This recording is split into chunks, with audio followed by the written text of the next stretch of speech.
Magandang araw po sa inyong lahat. Ito po ay yung lingkod again.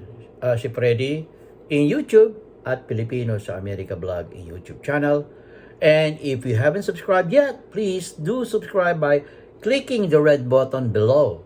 So you could subscribe to my channel and it's all free, guys. Okay, just tap the red button and you will be into my channel and press the notification bell, most especially when it comes to vital political issue there in the Philippines as well as here in the United States. Okay, and give me a big likes and make some comment whether in English or in Filipino.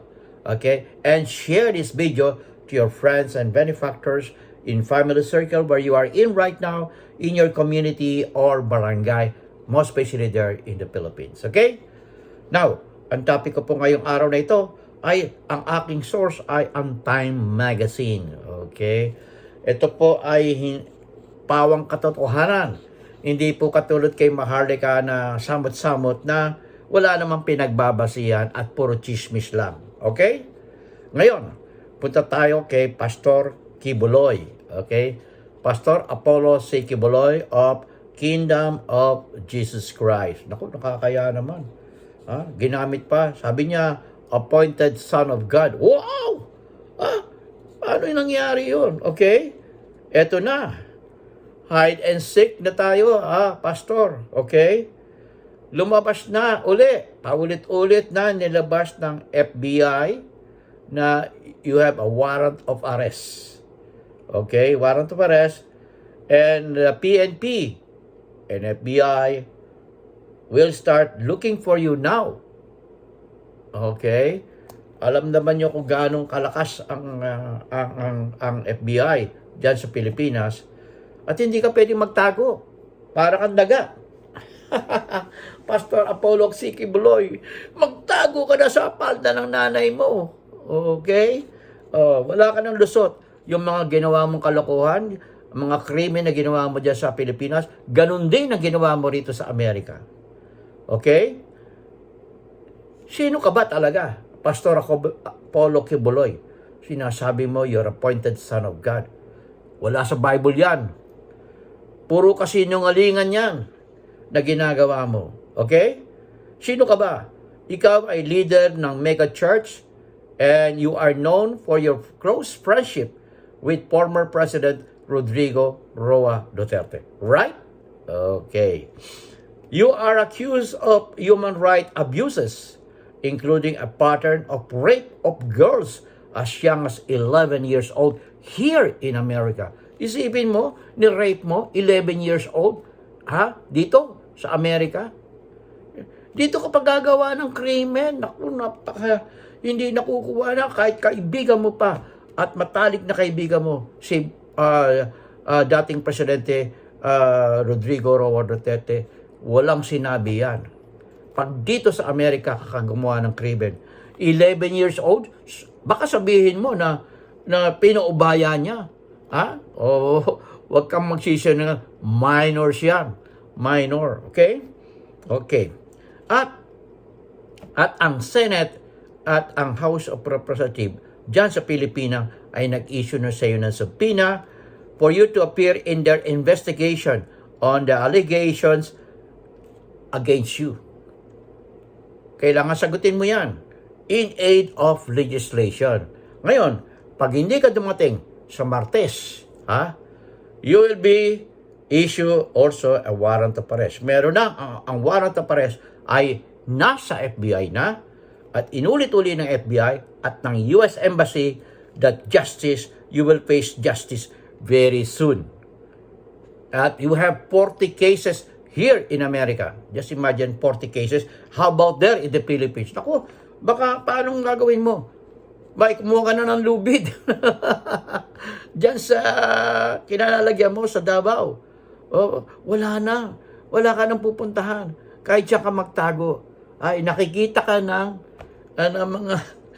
mga Amerikano.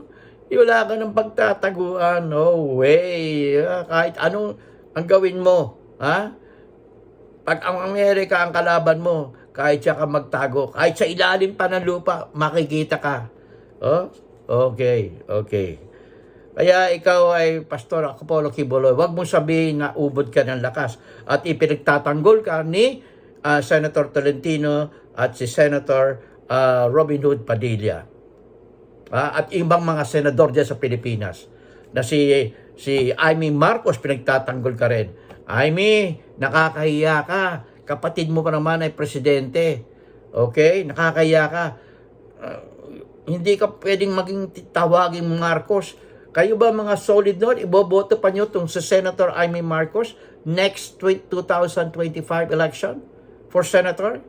Are you still voting for Senator Amy Marcos for her attitude right now?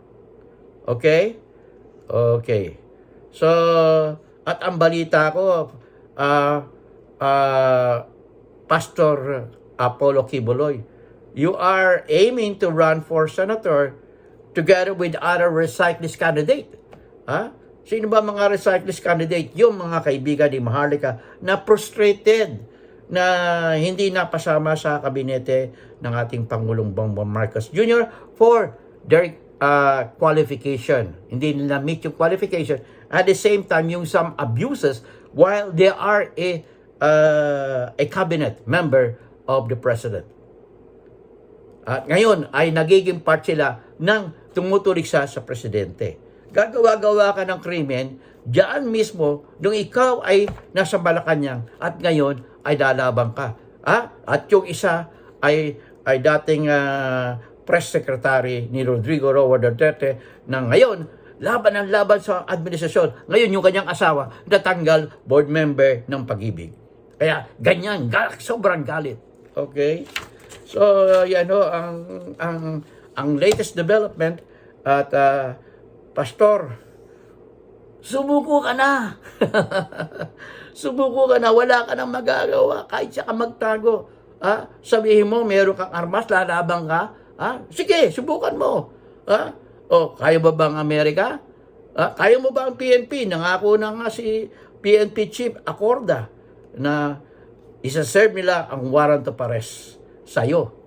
Okay? Kung ako ikaw, dadalo na ako. Pero, paano kapag dumalo ka?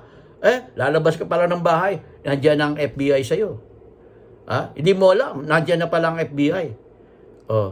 Harinawa, maging successful ka, makarating ka dito sa Maynila upang magpaliwanag ka diyan sa Senado. Ano ba ang nangyari? Ang dami-dami mong kaso. Ang dami-dami mong kaso. Okay? At sana, lalo na yung pang-rape mo sa 11 years old. 11 years old. Imagine, 11 years old ni-rape mo dito pa sa Amerika. Wala kang pwedeng alibi dyan. You don't have any alibi. Okay?